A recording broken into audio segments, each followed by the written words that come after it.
Assalamualaikum warahmatullahi wabarakatuh. Alhamdulillah rabbil alamin. Hamdal hamidin. Hamdal mustaghfirin. Hamdan yuafi ni'amahu wa yukafi'u mazidah. Asyhadu an la ilaha illallah wa asyhadu anna Muhammadan abduhu wa rasuluh. Allahumma salli wa sallim wa barik ala sayyidil wujud. Sayyidina Ahmad, Sayyidina Muhammad wa ala alihi wal mahdi khalifatihi wa sallam. Yang sama-sama kita ta'zimi, kita hormati Romo Kiai Fathul Huda. Fatahallahu bihi al-huda.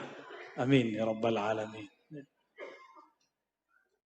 Bapak Ibu, para kiai, punyai, orang tua santri. Kalau saya ceramah, suaranya begini aja. Bisa dengar ya? Enggak bisa teriak-teriak, kecuali lagi marah. Marahnya kalau lagi ada musuh. Tapi di sini kan enggak ada musuh. Sahabat semua. Alhamdulillah. Saya sebenarnya sudah lama dengar Romo Kiai Fathul Huda. Karena dulu ada beberapa kawan beliau, orang Muhammadiyah, suluk tarekat sama saya. Jadi orang Muhammadiyah, orang Uang Pati, ya, suluk tarekat. Ya, 10 hari lumayan. 10 hari. Waktu itu khalwatnya khalwat Naqsyabandiyah Khalidiyah. Saya belum kasih waktu itu Syaziliyah. Aneh ya, Muhammadiyah mau suluk tarekat.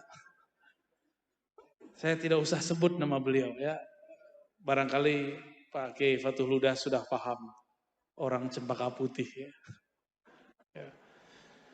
Sebelumnya walaupun tadi sudah banyak sholawat segala macam, untuk mengkondisikan kolbu, mari baca Al-Fatihah. A'udzubillah bismillahirrahmanirrahim. Ar-Rahmanir-Rahim. Iyyaka na'budu wa iyyaka nasta'in. Shiratal ladzina an'amta 'alaihim ghairil maghdubi 'alaihim waladdallin. Amin.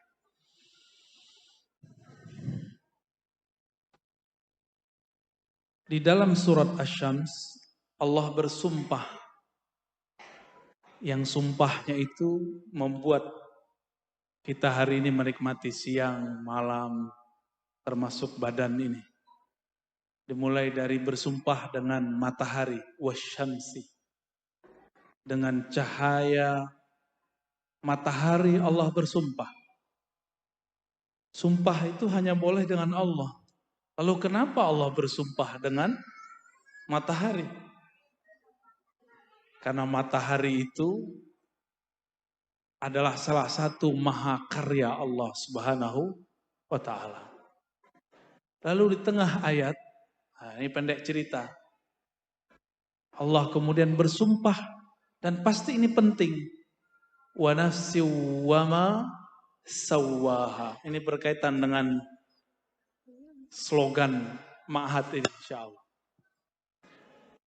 Tapi kita akan baca dengan cara yang berbeda. Insya Allah.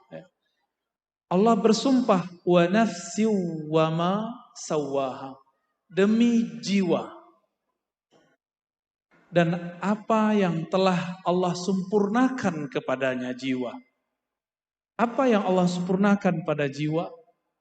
Yaitu ruh. Sawwaha biruhi. Dengan ruh yang ia tiupkan.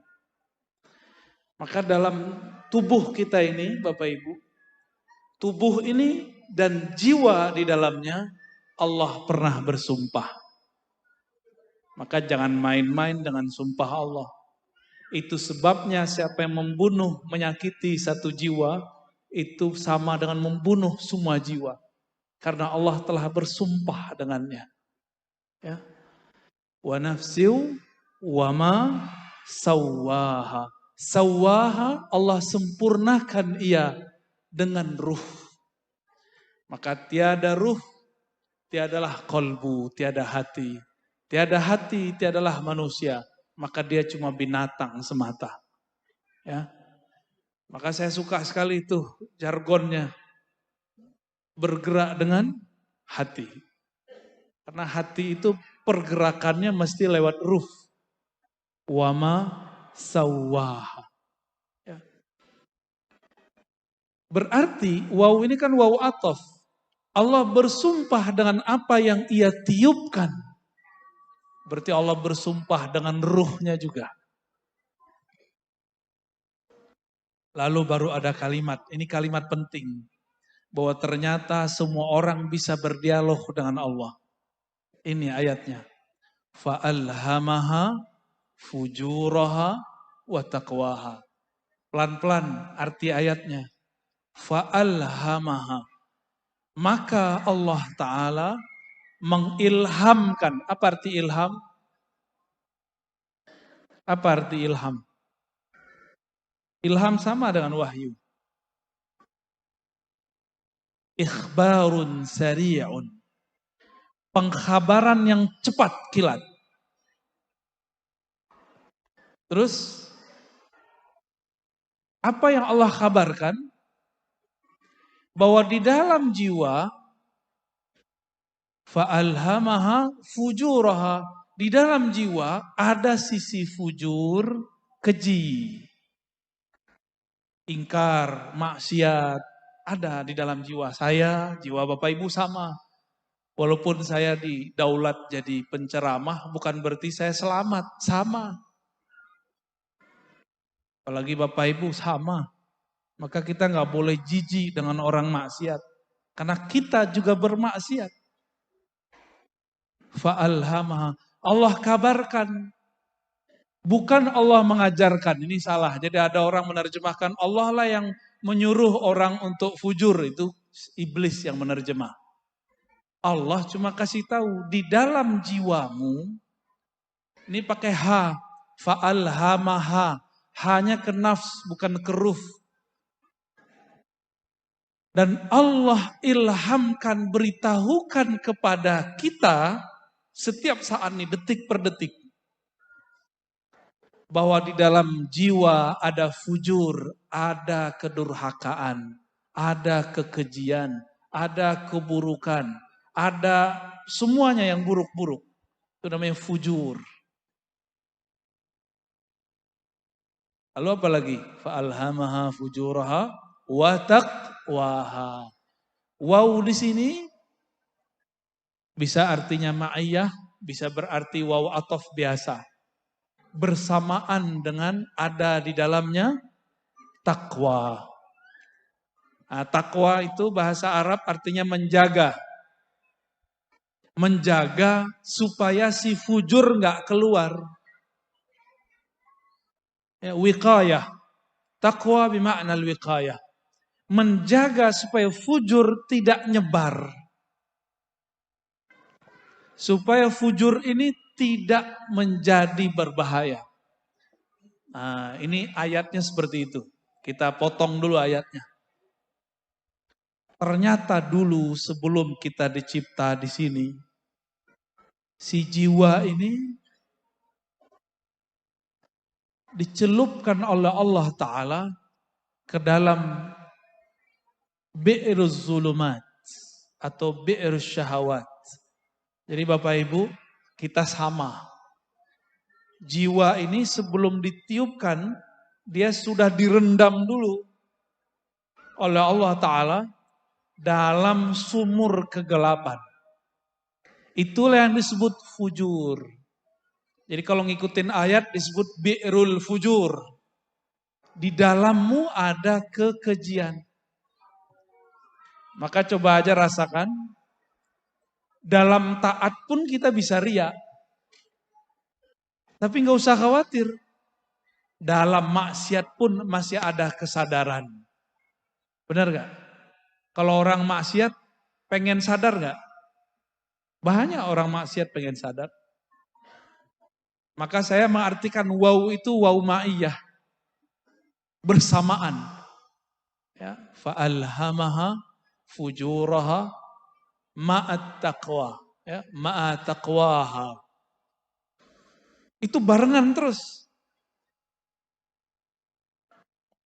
Sumur semakin dalam dikubur, direndam, maka semakin tebal hijabnya. Itulah yang membuat kita kalau zikir nggak pernah fokus. Ibu-ibu, kalau sholat khusyuk nggak? Khusyuk apa kusut? Mulai dari takbir sampai assalamualaikum, ingatnya siapa? Karena sholat pakai ini. Sholat kok pakai otak. Kan ustadz-ustadz sekarang pinter-pinter ngajarin jamaah sholat pakai otak. Gimana caranya? Menerjemah kata-kata. Itu nggak benar. Memahami boleh, menerjemah jangan. Karena menerjemah pakai otak. Otak itu banyak cabangnya. Coba, kalau kita pakai pikiran, mikirin bangunan dari 300 meter, menjadi sekarang berapa bagi? 10. Begini, stres. Jadi jangan pernah menghadap kepada Allah dengan ini. Saya mau tanya, anak titipan Allah atau titipan suami? Bapak Ibu pernah pengen anak cowok, dikasihnya apa? Cewek. Pengen cewek, kasih cowok. Pengen cowok cewek nggak dikasih. Muka anak pengennya mirip kita, tahu-tahu mirip pasangan kita. Ibu-ibu ini kan paling cemburu nih, bapak-bapak ya. Waktu orang bilang, mirip bapaknya. Itu ibu-ibu cemburu itu. Kalau kita dibilang, mirip ibunya, kita seneng. Berarti yang nafsu ini.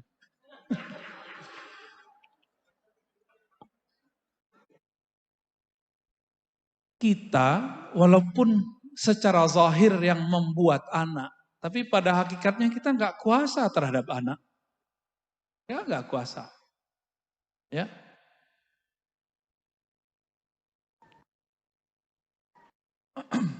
Yang anak-anaknya jalan-jalan tuh biarin aja Bu ya. Anak-anak itu membawa rahmat. Jadi di mana ada anak-anak itu kan nggak ada dosanya. Ada dosanya nggak? Belum ada dosanya dia. Biarin aja ya.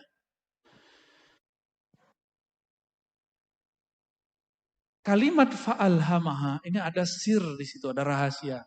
Bahwa Allah mengajak kita berbicara setiap saat. Karena alhama fi'il madhi, tapi faedahnya bukan berlalu, bukan pasten. Faedahnya ya dulu ala subuti wad dawam. Menunjukkan itu selalu. Kenapa? Allah itu qadim. Maka sering digunakan kata-kata fi'il madhi. Jadi fa'alhamaha bi'azaliyatihi. Ya. Allah mengilhamkan dengan keazaliannya. Kepada siapa Allah ilhamkan? Bukan ke dalam jiwa yang fisik. Tapi ke dalam yang membuat kita bisa mendengar dan melihat. Apa itu? Ruh. Bapak Ibu kalau sholawat tersentuh. Itu yang tersentuh siapa? Air mata. Mata yang nangis. Atau jantung yang deg-degan. Atau suara yang bagus jadi telinga kita bergetar. Siapa sebenarnya yang bergetar? Yang bergetar itu kolbu. Kolbu itu bergetar karena diberitahu oleh ruh.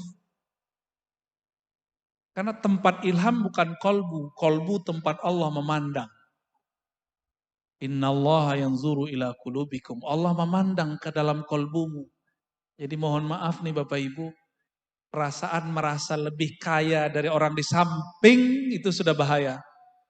Merasa lebih alim daripada orang di samping itu sudah bahaya. Allah mengatakan al-kibriya uridai. Merasa lebih itu hakku, bukan hak kalian. Kibriya itu kan ayyaral abdu annahu khairum min ghairihi. Seorang hamba menilai dirinya lebih dari orang lain. Saya walaupun ngaji, ngajar, ceramah, gak boleh sedikit pun terbersit merasa lebih mulia daripada yang mendengarkan. Gak boleh. Itu sebabnya sebelum saya assalamualaikum, mesti tawajuh dulu kolbunya kepada Allah. Supaya tidak terbersit merasa lebih baik. Kalau sedikit saja terbersit, maka Allah tidak lagi ridho.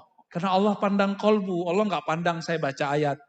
Ayat sekian, nomor sekian, surat sekian, nomor sekian. Allah nggak ridho. Yang Allah ridho kolbunya merasa apa? Ya. Saat saya sebut ayat, ridho atau tidak? Nah, di kolbu kita ada macam-macam rasa nggak? Datang, ya mohon maaf, mungkin yang datang pakai mobil merasa lebih mulia dari yang motor, hati-hati. Ya. Hati-hati. Dimiskinkan Allah nanti hatinya. Mungkin badannya kaya, dompetnya tebal, hatinya miskin. Saya mau tanya, orang korupsi itu orang kaya apa orang miskin? Benar. Ada nggak orang miskin korupsi? Gimana mau korupsi? Makan sehari-harinya susah. Orang korupsi itu orang kaya. Korupsi kan corruption, merusak. Dia merusak tatanan. Ya orang miskin apa yang mau dirusak? Nah, ayat ini mengajarkan bahwa kita selalu diajak berbicara oleh Allah. Karena Bapak Ibu, kita ini tidak terbiasa menerima kalam-kalam. Nabi SAW ajarkan sholat istikharah. Ya. Sholat istikharah itu sama dengan beli handphone. Beli handphone, pasang kartu. Beli isi pulsanya. Coba, Bapak Ibu punya handphone? Punya handphone ya? Handphonenya kalau nggak ada kartunya bisa komunikasi nggak? Udah ada kartunya. Nggak ada baterainya, bisa komunikasi? Nggak bisa. Udah punya kartu, udah punya baterai. Handphonenya handphone smartphone, bukan handphone butut yang lama. Oke?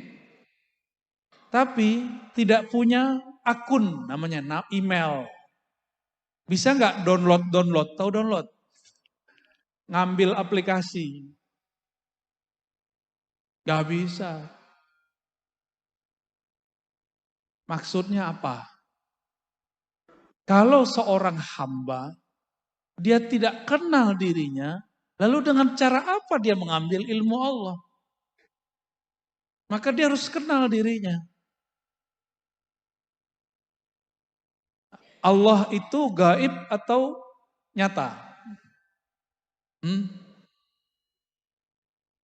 Ayo. Atau pertanyaannya salah? Atau dua-duanya benar?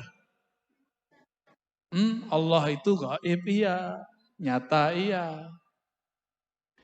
Allah itu nyata dengan rububiyahnya, somadiyahnya, gaib dengan ahadiyahnya. Nah itu kajiannya panjang. Semoga nanti kalau pulang kampung lagi ke negeri Palang, di Palang dulu sama mertua saya ntar ya. Oh ternyata Pak Yai juga tertawan di Palang ya. Kayaknya uang Palang punya aji-ajian. Aji Malang Hati. Bapak Ibu yang melakukan Allah. Karena tidak semua kita ngerti Allah itu bicara. Maka diajarkan sholat istikharah. Tapi sebenarnya tanpa istikharah bisa bicara. Ini contoh. Kalau lagi keluar ziarah di Bonang. Ada pengemis. Hatinya ngomong kasih nggak? Kasih. Benar. Tapi setelah bisikan itu apa? Jangan kasih. Uang jahat. Gitu nggak? Yang pertama itu Allah lagi bicara ke dalam ruh. Ruh kemudian ngasih tahu ke dalam kolbu. Itu metodologinya. Allah ngomong kepada ruh, beri. Ruh menyampaikan beritanya kepada kolbu. Kolbu itu tempat menyimpan ilmu-ilmu Allah.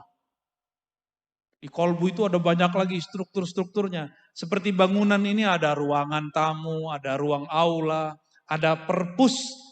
Nah, di kolbu itu ada perpus namanya sir. Di situ tempat orang menyimpan rahasia Allah. Kalau santri nggak pernah ke library, nggak pernah ke perpustakaan, cakrawala dia dapat nggak? Cerdas nggak dia? Gimana mau cerdas dia jauh dari perpus? Sama, seorang hamba Allah punya kolbu, tapi kolbunya tidak diajak masuk ke dalam perpustakaan kolbunya bernama sir.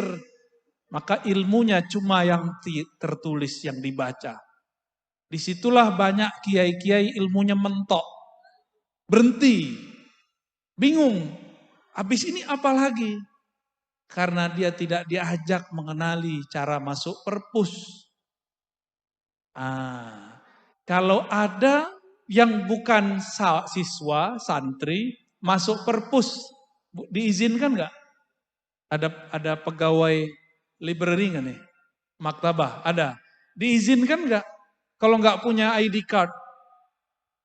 Nggak diizinkan. Inilah yang membuat kenapa kiai-kiai, santri-santri ilmunya mentok. Dia nggak punya kartu masuk ke dalam sirnya sendiri. Ya. Apa kartunya? Kartunya sederhana. Ya. Abdullah, menjadi hamba Allah. Hamba Allah tuh nol, nggak merasa pinter. Kalau masih merasa pinter nggak bisa masuk. Maka setiap hamba, setiap kita ini ada pasang-pasangannya dari Asmaul Husna. Bapak Ibu, saya sering cerita di luar sana, dulu kita punya presiden, dia penyayang ke semua orang, walaupun beda agama.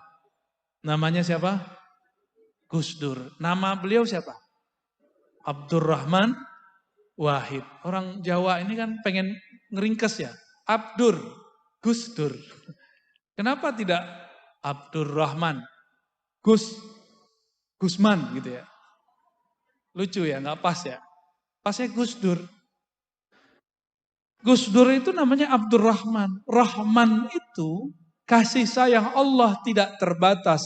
Mulai dari bidayah awal penciptaan alam sampai akhir kiamat. Rahman. Mau mukmin, mau kafir, mau binatang, mau tumbuhan, mau babi, mau kambing, semuanya dapat rahman Allah Subhanahu wa ta'ala.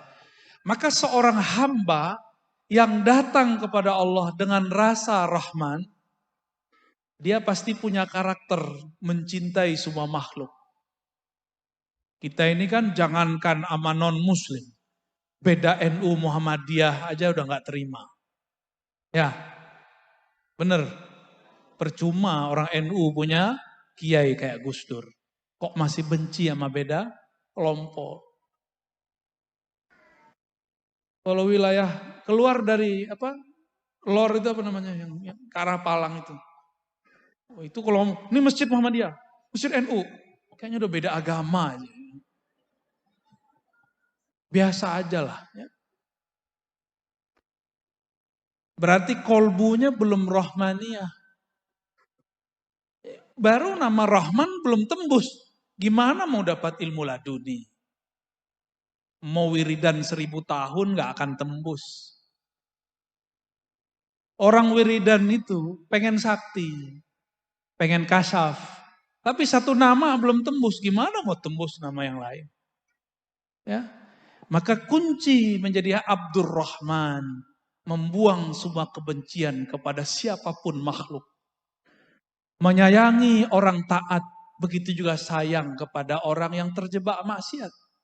Orang taat bisa maksiat dalam taatnya, dan maksiatnya tidak terlihat. Maksiat orang taat apa? Yang Romo Kiai Huda sangat khawatir sekali. Kalau nggak orang torikot nggak bisa begitu. Khawatir apa? Khawatir riya. Cuma orang torikot yang khawatir riya. Karena memang diajarkan zikir jahar, zikir sir, zikir khafi. Kenapa orang masih kena riya? Karena di kolbunya masih sepi, belum ada nama Allah. Nah, kembali kepada Ar-Rahman. Jadi kalau mau masuk ke dalam kolbu, dari 99 nama itu, bacalah satu hayati. Maka saya sarankan di semua kota-kota Ahlus Sunnah yang berthariqah, hidupkan majelis kajian Al-Asma'ul Husna yang bersanad. Kalau tidak ya sudah, yang tahu aja. Kitabnya sudah banyak. Ada Al-Maqsad Al-Asna, banyak sekali. Karya Imam Ghazali, Zarruq dan lain-lain.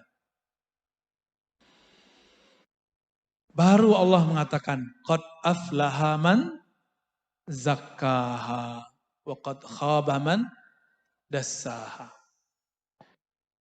Sungguh telah tercatat dalam Lauh Mahfuz Allah. Apa yang tercatat? Aflaha, sungguh beruntung, sungguh bahagia. Orang sukses bahagia enggak? Suksesnya santri nilainya tidak jelek, enggak mesti juara. Ya. Suksesnya guru, muridnya bersuluk, berakhlak. Jadi bukan hanya nilai yang bagus. Maka saya menyarankan kalau benar ini ma'had, ini lembaga bergerak dengan hati, jangan cuma ngepush santri untuk dapat nilai bagus. Ya. Karena beda orang, beda kemampuan.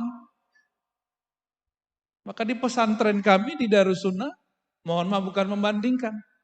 Tidak ada lagi namanya juara 1, juara 2, juara 3. Semuanya juara. Ada yang juara hafalan, ada yang juara bahsul masail, ada yang di usul fikih, ada yang ini, dan semuanya dikaji. Nanti ada nilainya. Dan ini lebih baik untuk psikologi santri. Ini kalau boleh saran, ini bangunan sudah sangat modern. Maka pemikirannya harus lebih maju dari bangunannya. Semoga nanti tambah maju lagi ya. Fa'alhamaha, dapat ilham nanti insya Allah. Sekolah itu untuk apa? Sekolah itu qad aflaha man zakkaha. Sekolah itu adalah cara zakkaha. Zakkaha bahasa Arab zakka yuzakki tazkiyah. Apa artinya? Pertama, tathir, mensucikan. Itu baru satu arti. Dibersihkan dulu kejahilannya, malesnya.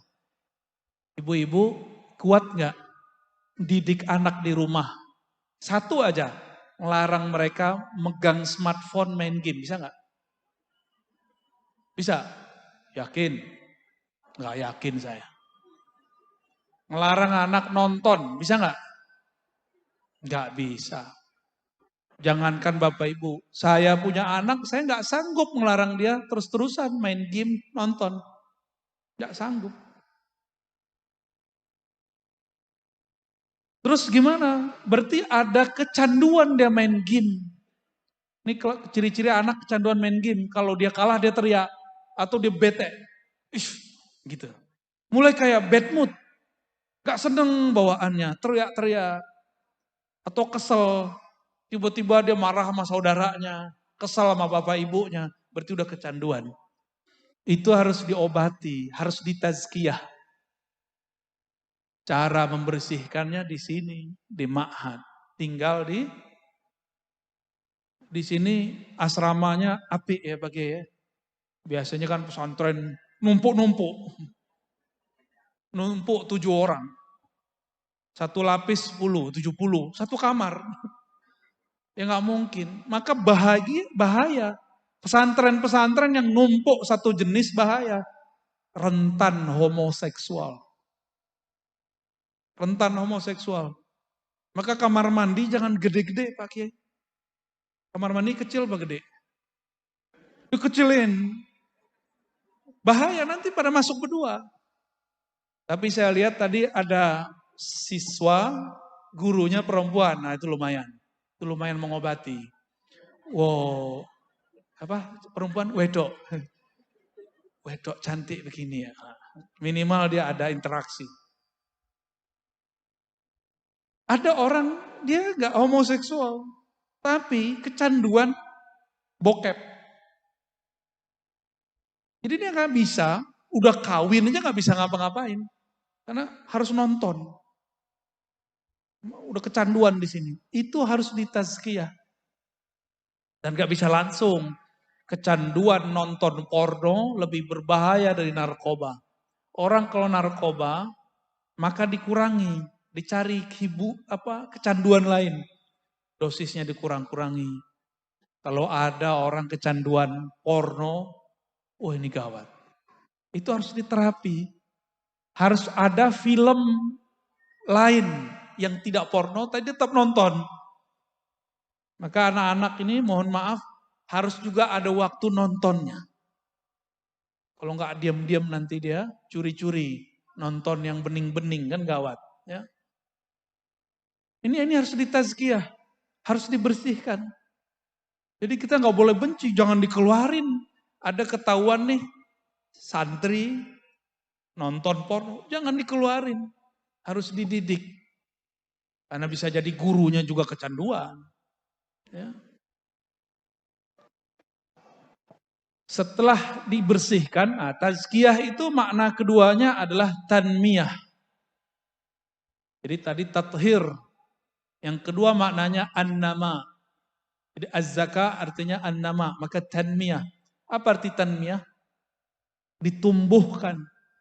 Oleh karena itu setelah santri itu dibersihkan habitnya, dibangunkan jam 3, disuruh mandi jam sekian. Mandi nggak boleh, kalau perlu dibuat peraturan mandi di kamar mandi cukup sekian menit. Gitu, biar ada kedisiplinan. Setelah itu ditumbuhkan. Nah, cara menumbuhkan yang paling benar bukan latihan fisik. Kita nggak mau buat anak kita jadi robot. Caranya dengan kesadaran ruhani. Maka di akhir zaman, ini kan udah akhir zaman Bapak Ibu. Dulu kiai-kiai kita kalau mau ngaji kitab Ujurumiyah pindah tempat.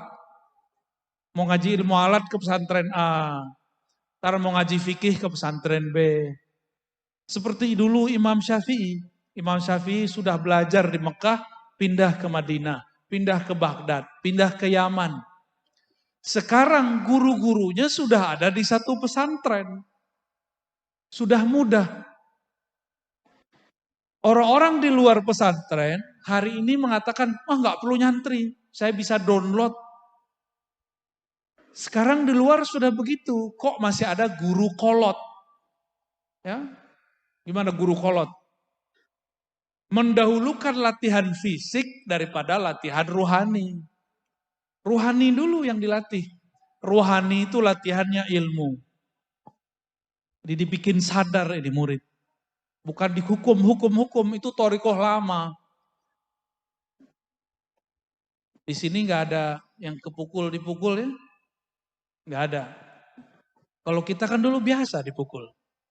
Ya, gampar sama guru itu biasa.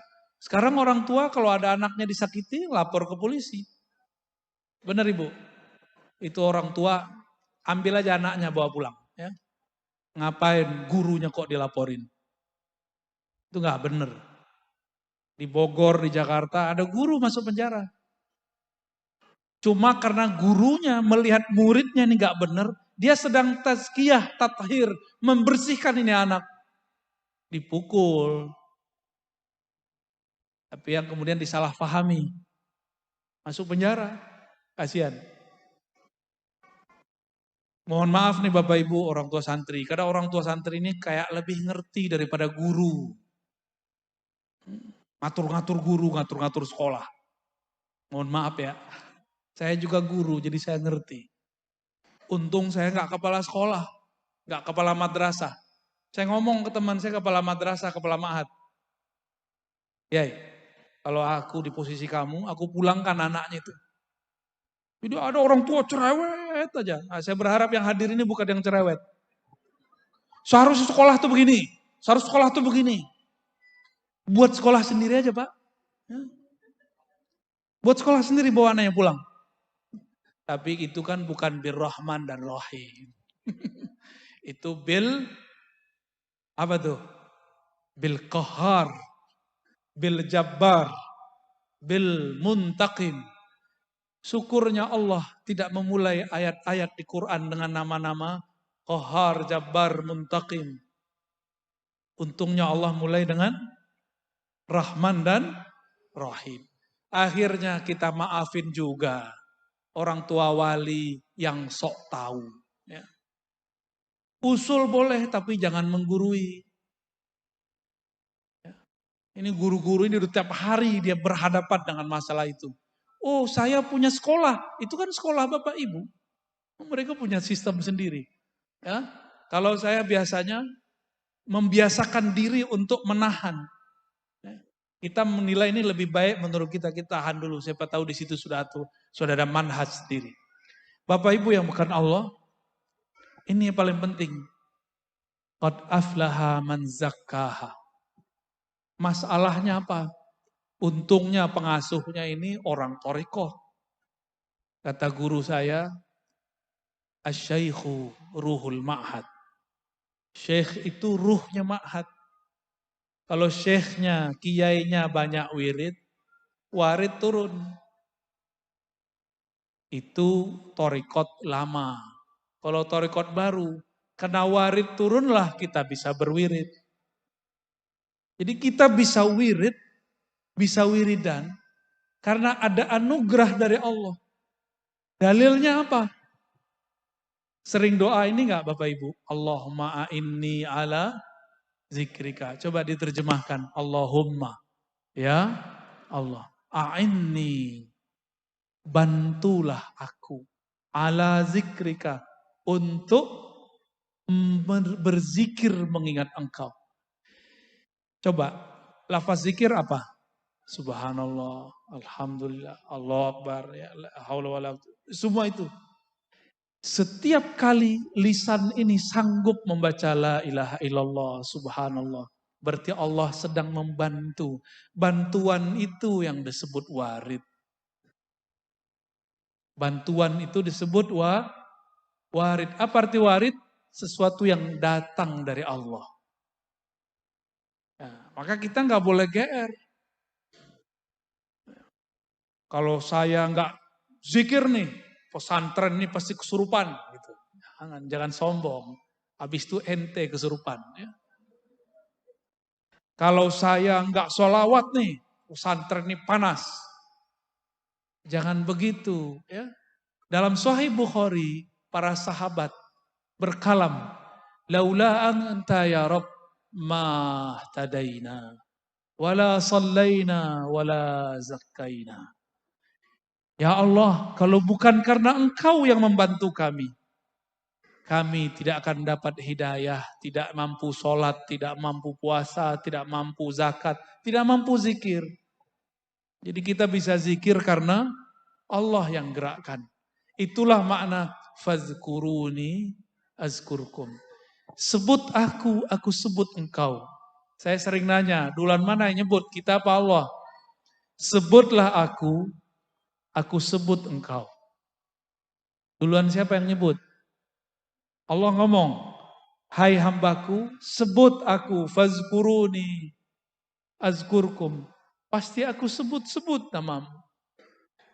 Siapa yang dulu menyebut? Ya, kita apa Allah? Kalau kita, pantas makomnya gak naik-naik. Ya, namanya makomul muridin. Makommu murid. Walaupun sudah jadi bapak ibu, tapi makom masih murid. Karena GR, kita yang berzikir.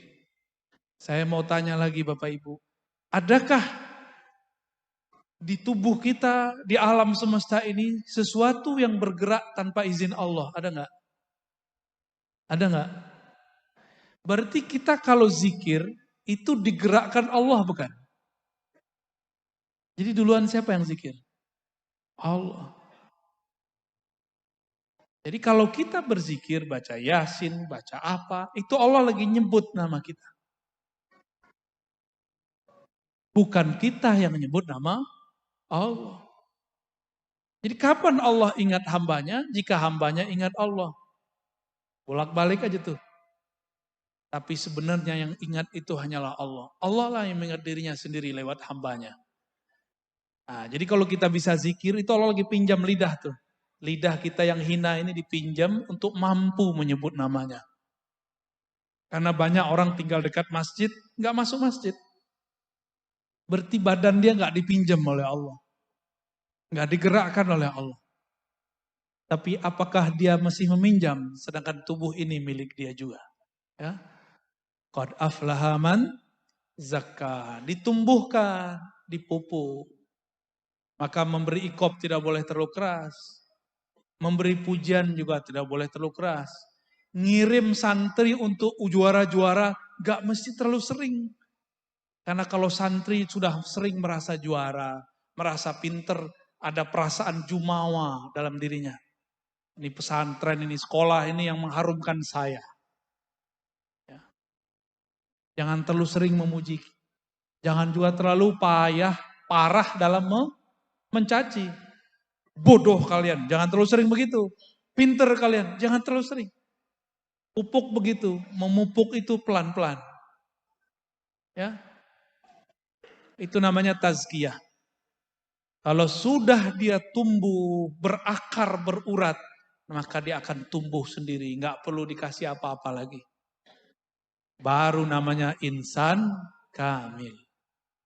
Ya, qad aflaha man zakkaha wa qad khaba man dassaha. Rusaklah siapa yang dassa. Dassa bahasa Arab itu merusak, menyusupkan keburukan dalam dirinya. Ya.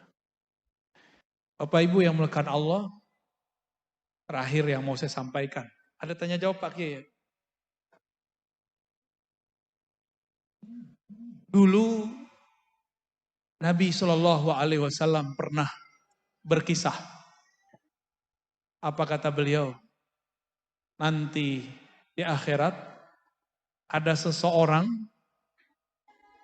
dihisap oleh Allah Subhanahu Wa Taala. Hadis Imam Al-Baihaqi. Ada di Tirmizi tapi lafaznya berbeda.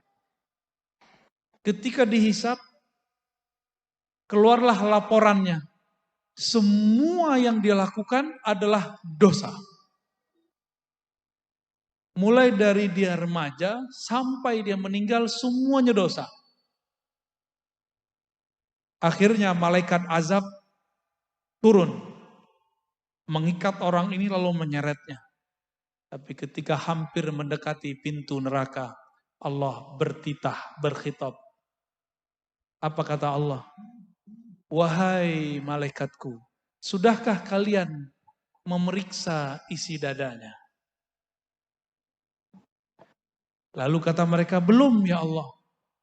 Maka Allah kemudian mengatakan, bedahlah dadanya, lihat isi jantungnya.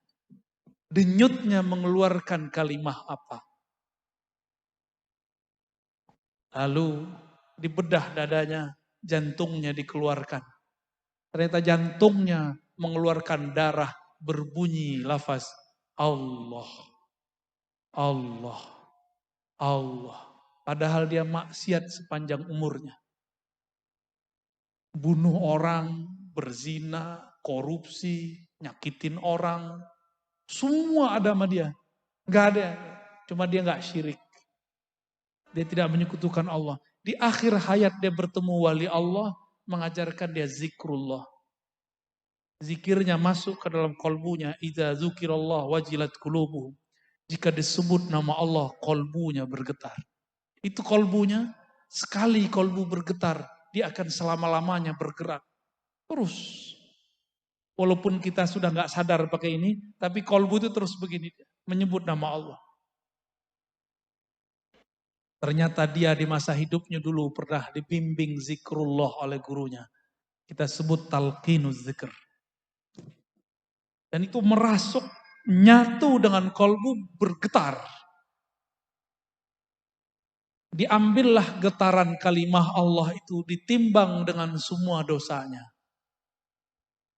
Ketika ditimbang, awalnya masih goyang-goyang. Itu kolbu masih menyebut nama Allah, diambil lagi getarannya, masih belum. Ambillah kolbunya langsung ditaruh. Bukan hanya getarannya yang ditaruh. Kolbunya yang ada nama Allah di situ diletakkan. Langsung timbangan menjadi berat. Apa kata Allah? Wahai hambaku, jika engkau timbang namaku dengan langit dan bumi, masih lebih berat namaku. Waladzikurullahi akbar. Sungguh menyebut-nyebut nama Allah itu lebih besar di sisi Allah Subhanahu wa ta'ala. Kalau sudah begitu, pasti orang nyebut nama Allah kalau sholat pasti khusyuk. Ya, karena Allah yang besar. Walhasil malaikat azab melepaskan rantainya. Lalu diambil alih oleh malaikat rahmat. Masuk sorga dia dengan kalimah Allah. Allah ampuni semua maksiatnya. Ada orang begitu nanti. Itu karena si guru mau terima. Seburuk apapun murid dia terima, dia didik, dia didik, dia didik. Ini pesan saya kepada sesama guru. Jangan putus asa mendidik murid. Ya. Ketika Azazil itu kan Banul Jan, pangerannya Jan, belum jin, masih Jan. Banul Jan itu disebut jismun nariyah. Jisim yang tercipta dari api. Kalau malaikat jisim nuriyah. Jisim tubuh tapi tercipta dari nur, itu malaikat. Kalau Azazil, mbahnya setan-setan itu terciptanya dari api. Ketika terjadi bencana di muka bumi, semua jin-jin pergi dari tanah, mereka pergi pohon-pohon, pergi ke laut, pergi ke gunung-gunung, terbang ke awan. Sisalah ada satu anak kecil, namanya Azazil. Allah berfirman kepada Sayyidina Jibril, "Hei Jibril, ambil itu anak, ajarkan dia." Padahal di takdirnya, ini anak tetap akan jadi musuh Allah. Tapi seorang guru tidak boleh putus asa. Saya sudah banyak ketemu santri-santri Badung waktu sekolah, tapi jadi soleh di luar sekolah. Dan mohon maaf, banyak ketemu santri soleh waktu sekolah, jadi orang stres di luar sekolah. Karena dia merasa pinter dan soleh. Berarti pinternya belum sampai tazkiyah. Ya. Maka Bapak Ibu, terutama para masyayikh, para asatis, para kiai, jangan lakukan kesalahan rahib yang menvonis orang yang membunuh 99 orang. Jadilah seorang wali terpencil yang walaupun sudah bunuh yang ke-100-nya yang dia bunuh si rahib, dia masih terima. Ya. Semoga kita menjadi asbab orang-orang mendapatkan hidayah. Amin ya Rabbal alamin. Begitu juga kita semua ya. Gimana Pak Kiai? Mau ada tanya jawab? Silakan diatur. Ya. Sebelum acara ditutup dengan doa, kami buka sesi tanya jawab terlebih dahulu. Karena terbatasnya waktu, kami batasi 3 pertanyaan. Bagi Bapak Ibu yang ingin bertanya, silahkan mengangkat tangan.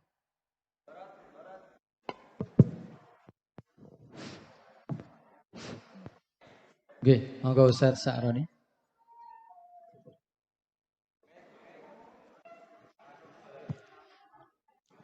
Assalamualaikum warahmatullahi wabarakatuh. Terima kasih atas waktu yang diberikan. Kami akan bertanya, dalam melaksanakan sholat atau bersolawat, kita pasti akan berusaha untuk khusyuk, Bu ya. Akan tetapi seringkali kita merasakan ketika kita mau khusyuk, lebih khusyuk lagi, maka terlintas pikiran-pikiran dari otak kiri kita.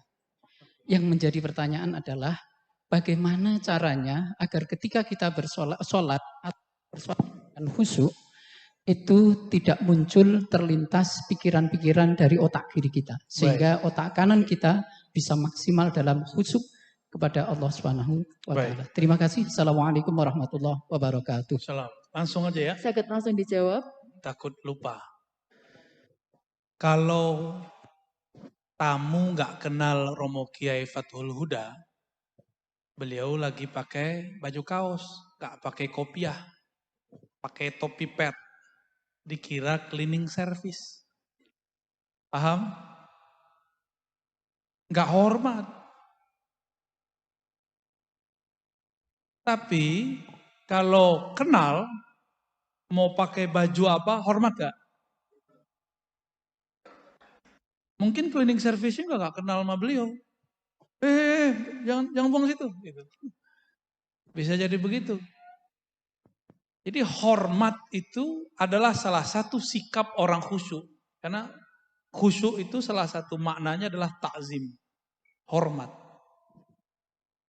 Tidaklah muncul rasa hormat kecuali kenal kepada yang dihormati. Coba kalau kepala sekolah jalan nih, itu semua santri diem loh. Benar gak? Kalau kepala sekolah nih lewat, belum pengasuhnya lewat, baru kepala sekolah. Bahkan mungkin wali kelas masuk sudah diem, sudah hormat. Kita ini punya guru dua jenis. Ada guru Jamaliyah, ada guru Jalaliyah. Ada guru Jamaliyah, dia berwibawa dalam kasih sayangnya. Ada guru Jalaliyah, dia berwibawa dalam ketegasannya. Ini saya nggak tahu nih para ustadz ini yang mana ini ya. Coba, dulu pernah jadi siswa, jadi santri, senang sama guru tegas atau guru penyayang? Senang sama guru penyayang apa tegas? Yang mana? Penyayang. Benar. Tapi guru tegas perlu nggak? Perlu. Kalau ada guru penyayang, orang ngadu kepadanya. Orang bermanja-manja kepadanya. Siswa sama dia udah kayak temenan. Tapi kalau ada guru Jalaliyah, tegas. Itu santrinya takut. Kalau gurunya udah lewat langsung begini. Nunduk, bener. Nah, perlu ada yang begitu. Untuk supaya dapat rasa khusyuk, kenalilah Allah dari dua pintu ini. Dua sifat ini. Allah yang maha Jalil, Zul Jalal. Dan yang kedua, Ikram. Ikram itu Jamal. Sisi Allah baiknya atau sisi Allah tegasnya. Kalau sudah kenal Allah, nggak perlu mikir. Sholat tuh jangan mikir. Sholat tuh pakai zikir. Aqimis sholata li dzikri. Dirikan sholat untuk mengingatku, bukan untuk memikirkan aku. Ini karena kepintaran baca kitab, jadi mikirin Allah lagi sholat. Ya. Jadi mohon maaf nih rahasia nih, ibu-ibu, wali santri, bapak-bapak, kiai-kiai aja belum tentu sholatnya khusyuk. Ini rahasia kita ya. Bunyai, Pak Kiai sama. Mungkin paling gak khusyuk kali. Karena mau sholat, kebawa urusan santri ke dalam sholat. Ini kan gawat. Kalau itu yang terjadi, gimana dia mau latih orang khusyuk? Dianya gak khusyuk. Karena bingung khusyuk itu letaknya di mana. Supaya mudah harus tahu alamat khusyuk. Alamat khusyuk ada di kolbu. Lau khasya'at qalbuhu la khasya'at jawarihu. Begitu di riwayatnya. Walaupun hadisnya tidak sampai derajat sahih, tapi ini maknanya sahih. Seandainya kolbu seseorang itu khusyuk, pasti badannya khusyuk. Kalau aliran-aliran baru sekarang kan khusyuk itu celana jingkrang, ya kan? Ya. Terus taruh pembatas di depan. Itu bukan cara khusyuk, itu metode fikih. Kalau zaman-zaman guru saya dulu sholat pakai baju batik itu bid'ah Pak Kiai. Tuh, beliau tuh ya. Pak Rais tuh.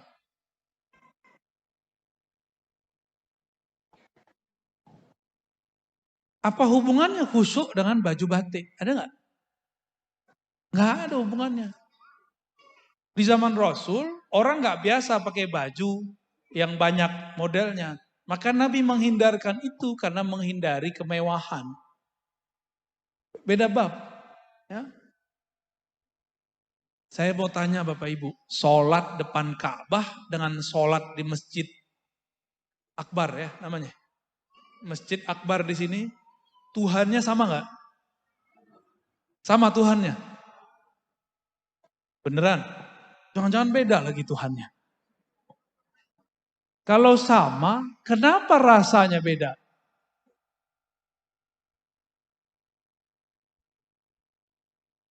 Kenapa rasanya beda? Kondisi. Apa namanya? Kondisi itu di baju atau di hati? Di hati. Maka ada namanya Robitatul Ka'bah. Dibaca dalam usolli fardhu subhi rak'ataini ma'muman lillahi ta'ala. Kalau dalam lafaz lain kan mustaqbilal qiblati rak'ataini, kan begitu. Itu namanya Robitatul Ka'bah. Mengkondisikan badan seakan-akan berhadapan dengan Ka'bah. Yang mengenalkan Ka'bah kepada kita siapa? Allah. Hebat tuh, Rasul berarti itu.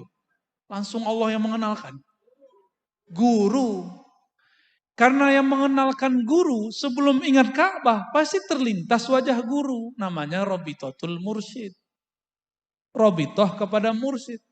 Si mursyid bisa kenal karena guru sebelumnya. Guru sebelumnya karena guru sebelumnya. Bersambunglah itu kepada baginda Rasulullah SAW. Kalau rajin-rajin sholawat nanti diajak tamasya oleh Allah ketemu dengan Rasulullah SAW. Maka orang yang tidak hormat kepada gurunya haram ketemu Rasulullah SAW. Mustahil ketemu Rasulullah. Dia kurang ajar sama gurunya. Rasulullah mengatakan tuba liman ra'ani wa liman ra'a man ra'ani. Itu bukan tuba liman dakhala tuban. Beruntung tuba itu syajarah, suatu pohon keberkahan yang ada di surga. Maka diartikan beruntung, karena itu artinya pohon keberuntungan. Beruntung orang-orang yang memandangku, jika tidak bertemu aku, yang bertemu orang bertemu aku, kalau tidak bertemu orang yang bertemu dari orang yang ketemu aku. Kita sebut dengan silsilah. Apa sebutannya? Kalau bahasa ahli hadisnya sanad. Nabi bersabda, "Shollu kama ra'aitumuni usolli." Salat seperti kamu melihat aku salat. Ada di sini yang pernah melihat Nabi salat? Nabi di Jakarta ada Nabi, namanya Ahmad Musodik. Tapi saya nggak pernah lihat dia salat. Gimana? Ada yang lihat Nabi salat? Kalau saya baca hadis, udah lihat Nabi belum? Belum. Ini tantangan anak-anak muda ke depan, anak-anak kita Bapak Ibu, akan muncul gerakan-gerakan baru. Mereka itu tidak sabar berguru. Apa katanya? Gak usah ikut imam, gak usah ikut guru. Langsung saja kepada Allah dan Rasulnya. Langsung ke Quran, langsung ke hadis. Padahal Nabi ngomongnya apa? Sholatlah seperti kamu melihat aku. Bukan seperti kamu melihat buku. Gak ada. Apalagi sholat melihat YouTube. Sekarang ada cara sholat baru. Mazhab al-YouTubiyah. Jadi dia gak mau belajar sama guru, dia langsung belajar pakai YouTube. Hasilnya ya begitu. Kurang ajar sama guru. Jadi bergurulah kepada ahlullah. Nanti dibawa ke hadiratnya. Insya Allah. Siapa ahlullah? Orang yang mewarisi kolbunya Rasulullah. Bukan hanya sorbannya, bukan hanya sarungnya. Nabi gak bisa baca kitab kuning, tapi bisa baca kitab langit. Lebih keren mana?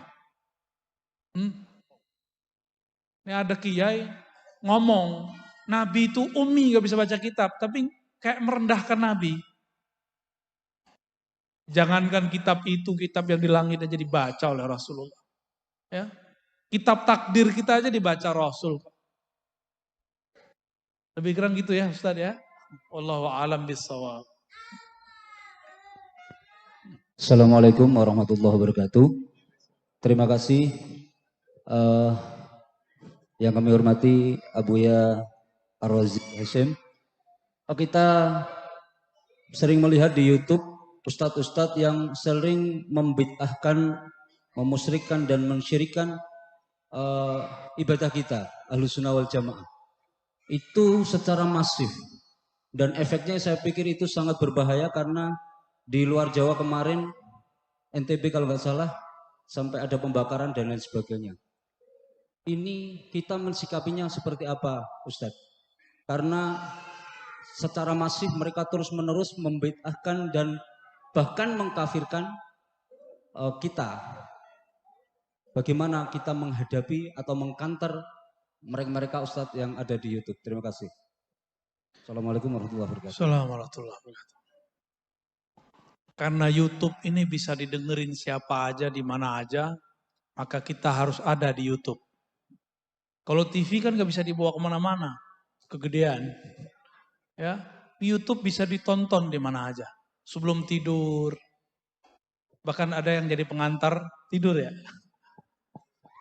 Gimana sikap kita terhadap dai-dai yang membid'ahkan amalan Ahlus Sunnah wal Jamaah? Kalau dulu ahli kitab menganggap Nabi Muhammad dan para sahabat itu sesat, lalu Allah berfirman, idfa' billati hiya ahsan. Idfa' billati hiya ahsan. Ya, biarin Bu, kasihan anaknya nangis. Ya.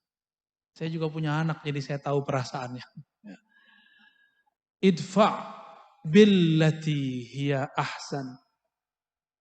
Tolaklah, tanggapilah dengan cara yang lebih ahsan. Ahsan itu kalau dia ilmiah, kita harus lebih ilmiah. Dia baca hadis, kita harus lebih mantep baca hadisnya. Dia penampilannya keren, kita juga harus keren penampilannya. Dia ceramahnya bisa dipahami banyak orang, kita juga harus mulai membahasakan ceramah kita supaya didengar oleh banyak orang. Dia keras, jangan dengan keras, itu namanya ahsan. Kita dengan kelembutan. Tidak adalah kekerasan dilawan dengan kelembutan kecuali yang keras kalah. Benar nggak Bapak Ibu? Bapak Ibu lebih paham dari saya lah ya. Keras, lembut. Bapak-bapak ini keras. Ya, dipegang ibu lemes langsung. Makanya Allah itu Rahman Rahim. Kalau bahasa anak muda sekarang di kampus, Allah maha feminin. Maha Rahman dan Rahim. Bukan maha kebapaan. Gitu ya. Jadi kita harus mulai. Maka ustadz-ustadz yang bagus di sini secara hujjah, keaswajaannya terlatih, harus mulai masuk ke YouTube. Masuk ke Facebook, masuk ke Instagram. Gak usah keren pakai video yang bagus. Pakai yang kecil ini apa namanya? Smartphone. Jangan bergerak sendiri, bergerak berjamaah. Ya. Bergerak sendiri berarti kita yang pengen terkenal. Kita nggak mau terkenal, capek Pak terkenal itu. Nggak enak terkenal itu. Tapi lebih enak terkenal di langit. Ya. Kalau terkenal di langit, orang terkenal di bumi dipatwal sama polisi. Di langit juga sama. Kalau terkenal di langit ada patwal langit, cepat usulnya kepada Allah Subhanahu wa Ta'ala. Jadi kita harus membalas dengan yang baik.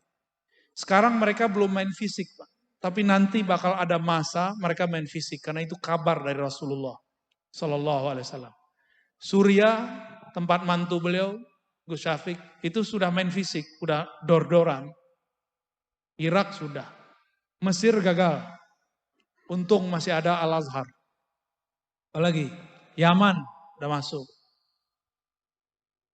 Libya sudah gagal. Sekarang pemerintahan baru enggak beres-beres. Nunggu nih, Saudi ini nggak tahu. Habis itu Indonesia.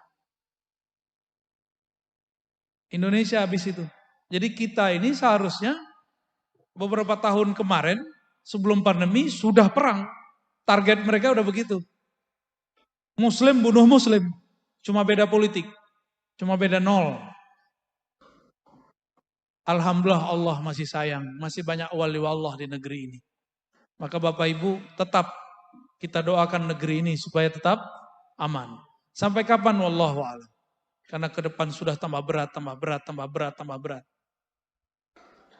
Dan kita sedih, jangankan orang awam, aparat aja sudah ada yang kesusupan. Aparat Pak, kesusupan gimana? Jadi kita nggak boleh kemudian, saya zuhud nggak mau ngajar di dinas.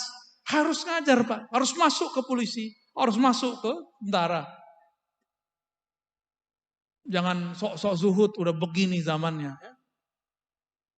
Maka para kiai, para ustadz, para guru, mohon jangan menutup diri lagi. Ya, ayo temani saya berdakwah di sosial media. Ya, tapi jangan berbicara yang nggak ngerti. Wala taqafu ma laysa laka bihi ilm. Jangan kamu berpendirian, berwukuf. La taqafu waqifan, kan begitu. Jangan kamu wukuf, berpendirian terhadap sesuatu yang kamu tidak paham. Bisa juga mauqufan, suatu pemahaman. Jangan coba-coba komentar kalau nggak ngerti. Norak nanti. Jika dia bawa hadis, kita bawa hadis. Kalau dia bawa kitab, kita bawa kitab. Gitu. Dia bawa ayat, kita pakai ayat. Dia bahas tentang tasawuf, pakai kitab. Kitabnya kitab Ibnu Taimiyah. Balasnya harus pakai kitab Ibnu Taimiyah. Jadi jangan dilarang santri, ustadz-ustadz yang jago ini baca kitab Ibnu Taimiyah. Alhamdulillah saya banyak yang saya khatamkan buku Ibnu Taimiyah itu. Jadi mereka mau belok kemana aja kita kejar. Ya, bener nggak? Ternyata nggak bener. Contoh, mereka mengatakan tawasul syirik. Benar nggak? Ibnu Taimiyah tidak mengkafirkan, tidak mensyirikkan tawasul semua. Ada tawasul yang dibolehkan. Apalagi, mereka mengatakan robitoh mursyid syirik. Tunggu dulu. Ibnu Qayyim murid Ibnu Taimiyah berrobitoh kepada Ibnu Taimiyah. Ya, zikir nggak boleh dengan angka tertentu. Lah Ibnu Taimiyah ba'da subuh sampai istiwa zuhur nggak berhenti baca zikrullah. Ibnu Taimiyah imam Salafi Wahabi. Nah, saya mau tanya nih, di sini akidahnya pakai kitab apa? Jangan sampai kitab Soleh Fauzan. Ya. Di kitab itu dianggap syirik orang tawasul, dianggap syirik orang tabaruk, dianggap kufur orang maulid karena menyerupai Nasrani. Harus kembalikan kepada kitab ulama Nahdiyin yang lama yang sudah pakai kitab akidah, akidah Ahlussunnah. Ada beberapa pesantren Nahdiyin kitabnya sudah diganti. Kitab Aswaja, tapi namanya doang, dalamnya bukan Aswaja lagi. Hati Bapak Ibu, tidak semua kitab gundul itu benar. Karena kitab gundul itu manusia yang buat. Kalau Al-Quran kan langsung dari Allah. Ya, ini jangan sampai. Beberapa pesantren kita kasih tahu nggak mau, malah saya dimusuhi. Pak Kiai, ini kitab berbahaya. Kitab tauhidnya. Siapa namanya tadi? Soleh Fauzan. Di situ dia bagi tauhid jadi 3 dan dia katakan Asy'ariyah sesat, Maturidiyah sesat. Dia katakan Sufi ubadul kubur. Sufi itu penyembah berhala kubur. Gimana tuh? Aduh, saya kalau bahas gitu ntar jadi tentara lagi Pak. Ntar jadi galak lagi saya. Saya belajar tasawuf supaya kolbu saya lembut. Ya. Nanti ada kiai muda di Surabaya namanya Ma'ruf Khozin. undang beliau untuk masalah begitu. Ya, sahabat saya. Baik, masih ada? Untuk Bapak, satu lagi untuk Bapak, kemudian 2 nanti dari Ibu. Mic-nya di sana.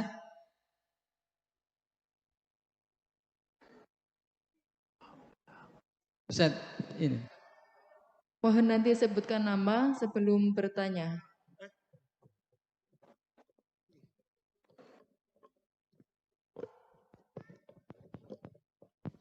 Assalamualaikum warahmatullahi wabarakatuh. Buya Rozi yang kami cintai, ternyata nama Qur'ani yaitu ilqaul qissah. Jadi harus guru-guru ini harus punya bank kisah. Dulu ahli hadis supaya muridnya jadi muhaddis besar, sufi supaya muridnya jadi sufi besar, setiap penutupan kuliah atau ngajar selalu ada kisah yang diceritakan. Di Quran dikatakan faqsusil qasasa, berkisahlah engkau.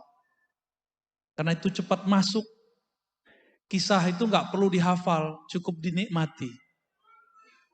Nah, kenapa hari ini banyak santri-santri, siswa-siswa kaku? Karena yang dikejar cuma kecerdasan otak kiri. Nilai, teori, hafalan. Tapi kurang dinamis, kurang harmonis. Rasanya kurang. Kisah itu kata Imam Junaid, jundun min junudillah.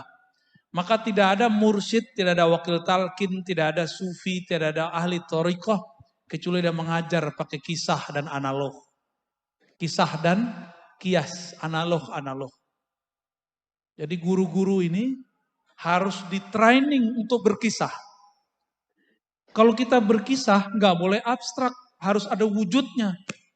Jadi menyebutkan dengan detail suatu hari. Nah, coba bapak-bapak ini kan jamaah tidur hari Jumat ini. Bener ya? Itu gratis ya.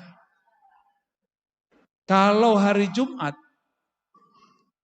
khotibnya memulai pada suatu masa, pada suatu hari, pasti nggak tidur. Tapi kalau khotibnya mengatakan, marilah kita meningkatkan, cuma itu doang. Nanti kita lagi, hendaklah engkau. Itu semua cuma teori-teori dan kita sudah capek dengarnya. Kita sudah bosan diceramahin orang. Karena dari kecil sudah diceramahin orang tua. Benar? Maka para khotib tolong kembangkan perintah ini. Faqsusil qasasa, perintah dari Allah Subhanahu wa taala. Berkisahlah engkau, bukalah khutbah dengan kisah. Atau kisah diri sendiri, atau kisah ulama, atau kisah nabi, para sahabat, atau kisah sebelum alam semesta dicipta. Itu buat orang akan bangun. Matanya mungkin merem, tapi dia bangun secara rohani. Ya, itu pertama Pak ya. Jadi guru-guru harus punya bank kisah. Maka guru ini jangan cuma baca cerpen, cerita cinta. Ya, baca Facebook, kan rajin nih baca Facebook. Jadi orang kita ini rajin baca Facebook. Tapi baca buku beneran gak jalan. Ya. Yang kedua, diambil dari kisah Nabi SAW ketika beliau nyuruh para sahabat di musim haji berwudu. Tawaddu'u. Nabi mengatakan wudu. Tapi mereka bingung. Nabi ngapain ya? Nabi cuma ngomong, tawaddu'u. Jadi orang itu nggak ngelihat mulutnya. Yang dilihat apa? Perbuatannya. Maka Nabi masuk ke dalam kemah, istri Nabi kemudian mengatakan, wahai suamiku baginda Rasul sallallahu alaihi wasallam. Sahabat itu nggak melihat mulutmu, mereka melihat tangan kakimu, badanmu. Terus maksudnya gimana? Ya engkaulah yang duluan berwudu. Bukankah setiap engkau wudhu, air wudhu mau diperebutkan? Nabi itu kalau wudhu, airnya nggak ada yang buang. Kalau air wudhu kita, para ustadz nih, para kiai, itu jangan diambil, jangan diminum. Karena kami ini banyak dosa. Enggak dosa maksiat, enggak dosa mata, dosa hati. Merasa lebih alim itu paling gawat, paling bahaya. Lalu benar, Nabi panggil khodamnya, Mughirah atau siapa waktu itu namanya. Karena Nabi kalau keluar biasanya Mughirah yang datang. Atau Anas bin Malik. Diambilkanlah secangkir. Tapi dulu cangkirnya bukan begini, pakai kain. Dituang pelan-pelan. Enggak ada air keran. Enggak kayak orang Indonesia, datang ke Mekah, kerannya dibuka segede-gedenya.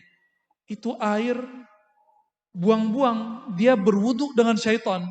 Karena orang mubazir itu teman setan. Wudu itu kecil-kecil aja. Bapak Ibu kalau ke Eropa, ke Australia, kalau wudu kenceng-kenceng, itu langsung habis air di kota itu. Kecil-kecil kalau wudu, mandi, ya, kalau nggak perlu ditutup. Lalu Nabi wudu, ya. Di bawahnya ada tempat nampan nampung. Tapi nggak ada airnya yang tembus ke bawah. Semua air wudhu Nabi diperebutkan sahabat Rasulullah SAW. Namanya tabarruk. Apa namanya? Itu hadis sahih Bukhari dan Muslim. Bahwa para sahabat ngambil berkah dari bekas wudhu Nabi. Syirik nggak tuh? Kata kawan tabarruk syirik. Ya. Jadi seandainya Rasulullah hidup zaman ini, mereka akan memusyrikkan Rasulullah. Akan menuduh sahabat-sahabat Rasul itu musyrik. Jadi Rasul yang dia gambarkan beda dengan yang faktanya ada. Apa pelajaran dari hadis ini? Murid tidak pandang kata-kata. Murid itu memandang perbuatan sang guru. Jadi beri contoh, jangan banyak ngomong. Ya. Jangan main tunjuk-tunjuk, bersihin enggak. Cobain Pak Guru, Pak Kepala Sekolah, kalau ada sampah kita pungut depan murid, oh itu murid langsung salah tingkah itu. Cobain aja, ya. Gak usah marah-marah. Nah, saya tutup pertanyaan itu dengan satu hadis. Ini hadis membuat saya berubah dalam ngajar. Dulu saya killer Pak ngajar. Sedikit-sedikit hukuman. Sedikit-sedikit usir. Dulu begitu. Maklum, mantan orang keras. Ya. Dibacakanlah hadis oleh Al-Habib Ali Al-Jufri. Hadis musalsal yang beliau dengar dari Al-Habib Abdul Qadir. Ya, dari Jeddah, seingat saya. Apa kata beliau? Aku pertama kali mendengar guruku Al-Habib Abdul Qadir mengatakan kalimat ini. Gurunya juga begitu, guru juga sampai kepada Rasulullah SAW, sampai kepada Sufyan bin Uyainah sebenarnya, terus langsung ke Nabi. Apa kata Nabi? Irhamu man fil ard. Di riwayat lain, Ar-rahimuna fil ard yarhamur rahman. Irhamu man fil ard yarhamkum man fis sama. Orang-orang yang rahim, penyayang di bumi, maka Allah sayang. Sayangilah makhluk di bumi, maka yang di langit sayang kau. Jadi kalau banyak santri kesurupan, berarti gurunya galak-galak. Ada yang kesurupan gak di sini Bapak Ibu? Ada. Kalau masih ada kesurupan, harus ada yang dibenerin. Jalaliyahnya terlalu lebay. Harus dibalance dengan jamaliyah. Ya. Ada pesantren, santrinya banyak kesurupan? Pesantren, ada kan? Itu berarti gurunya terlalu banyak memberi beban. Nah, ini kan saya lihat daftarnya ke Kementerian Agama ya, Pak Kiai. Bener. Wah itu berat itu. 2, Kementerian, waduh kasihan itu santri kita ya. Jadi santri kita berarti dapat 2 muatan. Kalau otaknya nggak kuat-kuat amat tuh, gawat. Maka santri harus dibikin santai. Berarti sehari dia berapa mata pelajaran, Pak? Ada berapa tuh? Dari pagi sampai sore. Ada mata pelajaran Kementerian Agama, ada pendidikan. Berarti santri-santri itu orang hebat. Ketika yang umum cuma belajar satu muatan, dia belajar dua muatan. Nanti kuliah gampang insya Allah. Yang penting jangan stres. Ya. Kalau kami dulu mensiasati, fikih Kementerian Agama itu diganti pakai kitab fikih Arab. Jadi mereka tetap belajar kitab. Walaupun cuma dasar-dasar matan ujurumiyah. Daripada fikih proyek, kan fikih proyek itu Pak. Buku modul-modul itu proyek itu, bukan lillahi itu. Lil fulusi ta'ala. Sedangkan Imam Malik mengatakan wa malillahi baqiyah. Yang karena Allah pasti kekal. Itu sebabnya buku-buku modul setahun ganti. Coba kita nyantri dari dulu sampai sekarang masih jadi santri. Nggak pernah ganti matan takrib. Ada yang berani ganti? Pecat jadi ustadz. Ya, nggak berani kita ganti. Kenapa? Lillahi baqiyah. Sepengarangnya mengekalkan itu dengan cara memulangkan itu kepada Allah. Dia niat nulis kitab karena Allah. Niatannya itu cukup kan? Cukup. Satu lagi, Abuya. Terakhir, di belakang ya, yang belakang, kerudung hitam, badik hijau, mohon diberikan mic-nya.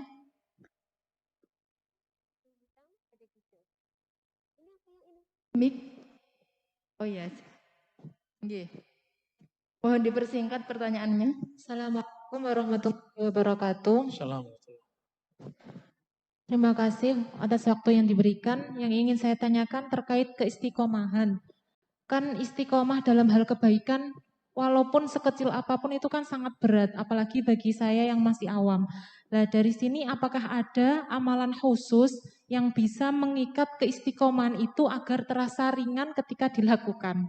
Itu yang pertama. Yang kedua, saya ingin meminta sesuatu terkait jenengan tadi kan membahas tentang pentingnya sanad atau silsilah keilmuan. Dari sini saya ingin meminta ijazah jika jenengan berkenan masalah doa yang tadi jenengan jelaskan, yakni Allahumma a'inni ala dzikrika wa syukrika wa husni ibadatik.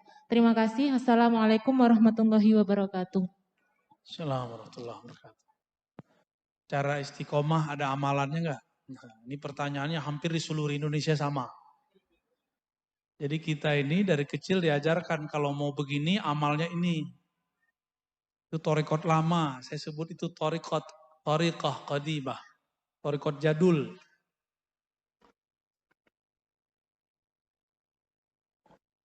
Wa ma khalaqtul jinna wal insa illa liya'budun. Kalau thariqat lama, nerjemahin liya'budun itu menyembah, wiridan. Tapi kalau thariqat aulia mengartikan ya'budun, ya'rifun, mengenal aku. Tidak aku ciptakan jin dan manusia kecuali untuk mengenal aku.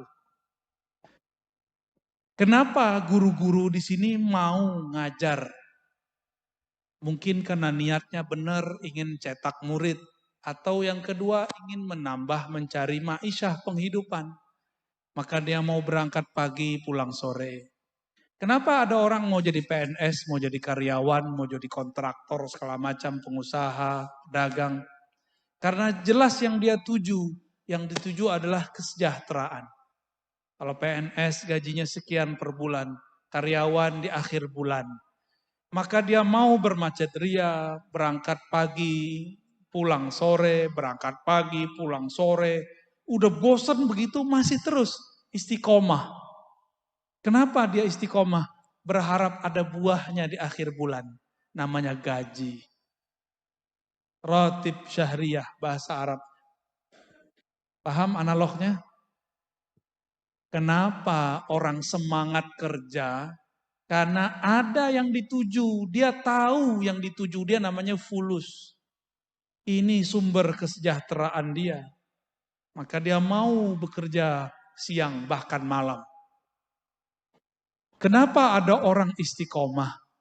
Karena dia faham, dia beramal untuk siapa. Dia ngerti dia sedang berdialog dengan siapa. Kalau tidak paham dia ibadah untuk siapa, maka yang terjadi hambar. Istiqomahnya putus-putus. Jadi nggak ada amalan fisik, yang ada amalan ruh. Amalan ruh adalah ma'rifatullah. Maka kenalilah Allah sedekat-dekatnya, sebanyak-banyaknya. Semakin ilmu Allah itu dibuka, semakin kita merasa tidak berilmu. Jadi amalannya amalan ruhi. Kenali yang engkau sembah, maka engkau akan istiqomah. Lalu tips terakhir. Tips terakhirnya, kalau ketinggalan bolong, wajib dikodok. Itulah kelebihan orang tarekat. Orang tarekat ini tidak hanya istiqomah bekerja. Ini Bapak Ibu, kita kerja di suatu kantor. Kita meninggalkan pekerjaan kemarin sore. Ketika esok masuk, itu kerjaan dikodok enggak? Atau dibiarin? Dikodok apa dibiarin? Dikodok. Kenapa bisa mengkodok amal dunia, tapi tidak bisa mengkodok amal akhirat? Jangan-jangan kita enggak percaya Allah. Lebih percaya fulus. Benarlah kata Nabi, Ta'iba Abdud Dinar, akan lelah, sungguh lelah dan selalu lelah orang yang menghambakan dirinya cuma untuk mencari kesejahteraan fulus. Kesejahteraan harta. Capek. Coba ibu-ibu ini kenapa mau melahirkan? Karena suaminya dia cintai. Dia sayang kepada anak, ini anaknya. Coba samping-sampingan duduk, tapi bukan anaknya. Mau nggak gendong-gendong? Sorry, emang anak gua. Ya, nggak mau kita. Mohon maaf, dipipisin anak sendiri. Marah nggak? Habis pakai baju bagus-bagus begini, tiba-tiba dipipisin anak sendiri. Marah nggak? Digampar nggak anaknya? Enggak. Malah kita gemes, ya salam. Ya. Malah dipeluk-peluk anaknya. Malah dicebokin baik-baik. Bapak Ibu kembali ke yang tadi. Kita kalau kenal, kita pasti istiqomah. Jadi amalnya bukan baca ini, baca itu thariqat jadul. Udah ketinggalan thariqat begitu. Orang sekarang udah pakai gadget untuk masalah duniawi. Untuk masalah ukhrawi. Belum ada percepatan thariqah. Ya. Thariqah itu harus ada revisi, namanya thariqah. Tujuan kita mencapai ma'rifat. Beda zaman, thariqah harus direvisi. Walaupun namanya Naqsyabandi, Syazili, Qadiri. Harus direvisi metodenya. Nah itu kewajiban para mursyid-mursyid yang wasilin ilallah. Ya, yang kenal kepada Allah. Tentu atas izin Allah dan restu Rasulullah Sallallahu Alaihi Wasallam. Gak boleh buat thariqah sendiri. Ya, begitu juga dalam yang tadi. Adapun ijazah mengenai doa Allahumma a'inni ala dzikrika wa syukrika wa husni ibadatik. Ini adalah doa yang diajarkan ke Nabi kepada seorang sahabat. Dan Nabi mengatakan, inni uhibbuk. Disebut al-musalsal bil mahabbah. Musalsal dengan cinta. Setiap guru mengatakan, wahai muridku, aku mencintaimu. Maka saya mengatakan, ayuhal hadirun hadirat, inni uhibbukum. Aku mencintai yang hadir semuanya. Fakulu fi kulli dubiris salah, maka tolong dibaca setiap selesai sholat. Apa yang dibaca? Yang bicara nggak dapat ijazahnya. Ya. Fakul fi kulli dubiris salah, Allahumma a'inni ala dzikrika wa syukrika wa husni ibadatik. Ini kalau saya pakai Jalaliyah saya udah marah-marah ini. Tapi kalau pakai Jamaliyah kita maklumi ya. Udah capek ya duduk dari tadi pagi ya. Ya. Apa kata Nabi? Aku cinta kepada engkau wahai Abu Darda, wahai Mu'az, wahai sahabat. Ya. Maka bacalah setiap selesai sholat. Atau dubur sholat artinya ujung sholat. Sebelum assalamualaikum boleh. Allahumma a'inni ala dzikrika wa syukrika wa husni ibadatik. Ya Allah bantulah aku mengingat engkau. Yang kedua wa syukrika. Ini doa minta kaya tanpa perlu fulus. Jadi jangan minta fulus kepada Allah. Mintalah syukur. Orang kalau syukur pasti punya wa syukrika. Nabi itu nggak pernah minta, ya Allah kayakan aku, enggak. Tapi Nabi minta ghayahnya, minta ma'rifatnya. Ma'rifatnya fulus itu syukur. Jangan minta fulusnya. Jangan minta bikin rumah. Jangan minta beli mobil. Maka kalau ketemu Pak Yai Huda, jangan bilang, Romo Yai doain bisa beli rumah. Jangan begitu doanya. Doanya gimana? Romo Yai doain supaya jadi hamba yang bersyukur. Kalau orang bersyukur, berarti dompetnya, mobilnya, rumahnya, bojone, itu bahasa kasar ya. Harus kursus dulu Pak Yai, biar ngomong Jawanya halus. Jadi kalau orang bersyukur, pasti dia sudah diberi. Maka Nabi mengatakan, Allahumma inni ala zikrika wa syukrika. Gak minta banyak harta, tapi minta syukur. Berarti di atasnya banyak harta. Coba cek, Nabi itu pemimpin Madinah. Pak Yai ini waktu jadi bupati gajinya sekian, sedikit gajinya. Tapi yang banyak tunjangannya. Nah, coba bayangkan, ini pemimpin Jazirah Arab. Kira-kira per hak digaji berapa? Kaya Rasulullah itu.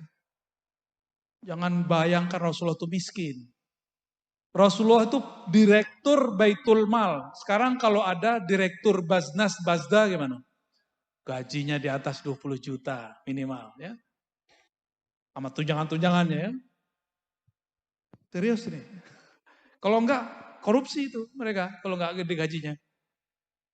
Ntar ngeliat duit masuk, ngiler. Terus, wa husni ibadatik. Aku minta ibadah yang husni. Apa? Bukan ibadah yang khusyuk. Nah, ini kata kunci nih yang nanya tadi.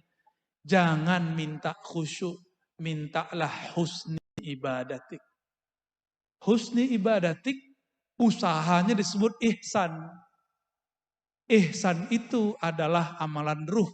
Anta budallah ka'annaka tarah. Itu minta makom itu. Ya Allah, aku minta makom penghabisan. Apa itu makom penghabisan? Beribadah seakan memandangmu, dialog denganmu. Kalau udah ketemu Allah bisa ngobrol-ngobrol dengan Allah, asik. Hidupnya lebih santai.